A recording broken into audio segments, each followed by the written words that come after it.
최근 청주 소각장 일대 주민 지원에 대한 갈등이 불거졌습니다. 시의회가 주민 지원을 줄이는 방식으로 조례를 개정해서입니다.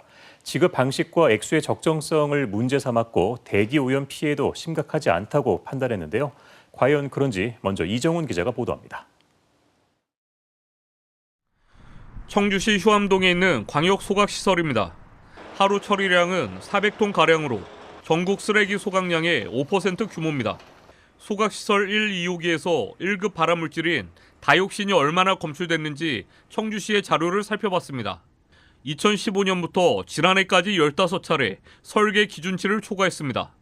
2018년에는 법적 기준치 이상인 0.19 나노그램이 검출됐습니다. 대기환경 기준치의 300배가 넘는 양입니다.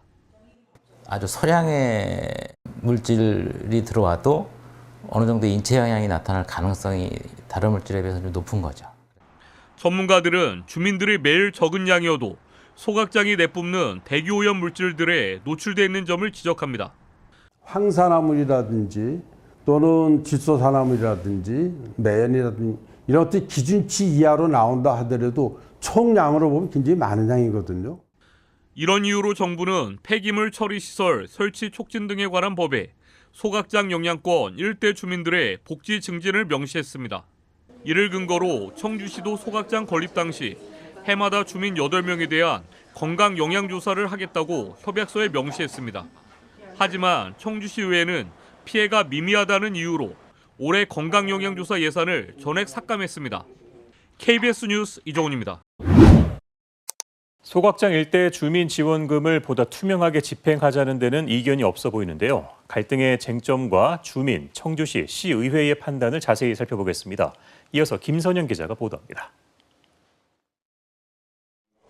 청주시 소각장 일대 주민들이 지원금으로 사용할 수 있는 항목입니다. 의료비와 학자금, 통신비와 운동기기 구입비 등입니다. 고령 주민들은 영수증을 일일이 처리하는 게 쉽지 않다고 토로합니다. 불편하게 생각한다. 그러니 직계 어쨌든 가족에 대한 사용하는 것은 그 회의에서 결정을. 이 때문에 사업 초기 기금심의위원회는 영수증 인정 폭을 넓혔습니다. 주민 불편 및 해소 차원에서 가구별의 정의가 뭐니? 그러면 그런 걸로 해서 정확하게 판단해서 자 이거는 이렇게 하면 안내를 해줬으면 되는데. 고액 수당 논란이 된 주민감시요원은 불법 폐기물 반입을 막을 수 있도록 법률이 보장하고 있습니다.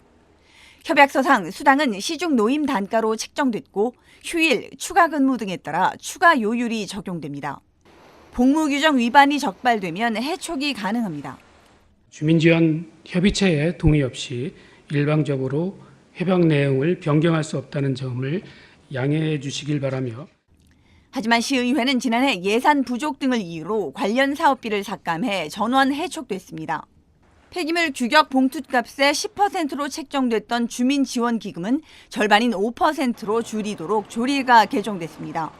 청주시의 봉투값 인상, 코로나19 이후 쓰레기 반입량 증가로 이에 비례해 관련 기금이 급증하면서 역시 과다 지급 논란이 불거진 겁니다. 본래 목적대로 사용되지 않고 있어 세금 낭비가 심한 현재 상황을 바로잡기 위해 주민협약을 조례 개정으로 일부 번복한 이번 사안이 기금 관리를 강화할 선례가 될지 민관 불신을 키우는 악수가 될지 갈등 봉합에 이목이 쏠립니다. KBS 뉴스 김선영입니다.